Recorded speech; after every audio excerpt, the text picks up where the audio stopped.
Hi నమస్తే. నేను మీ సునీల్ కుమార్ గాజుల. మీ జీవితంలో ఒకే రోజు ఏ అద్భుతమైన గొప్ప మార్పు జరగదు. కానీ ప్రతిరోజు ఒక్క నిమిషం నువ్వు మార్పుగా, కొత్తగా చేసే పని ద్వారా నీ జీవితంలో చాలా అద్భుతమైన మార్పు జరగడానికి, అద్భుతమైన విజయం రావడానికి ఆస్కారం ఏర్పడుతూ ఉంటుంది.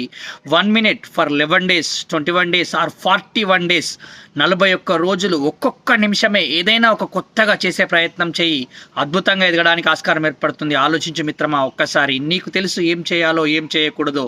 అదేవిధంగా నీకు తెలుసు ఏం చేస్తున్నావో కూడా. కాబట్టి a person who cannot committed to anything can destroyed by the everything. కాబట్టి దేనికైనా ఒక్కదానికి కమిటెడ్గా ఉండే ప్రయత్నం చెయ్యి. అది ఏ చిన్న అలవాటు కావచ్చు, ఒక చిన్న పని కావచ్చు, ఒక చిన్న మాట కావచ్చు, చూసే చూపు కావచ్చు, కూర్చునే విధానం కావచ్చు. నువ్వు చేస్తున్న పనిలో ఏదైనా ఒక చిన్న 1 డిగ్రీ డైరెక్షన్లో నువ్వు చేంజ్ కావాలి అని అనుకున్నప్పుడు ఆ 41 డేస్లో నీలో అద్భుతమైన మార్పు రావడానికి ఆస్కారం ఏర్పడుతుంది. ఆలోచించి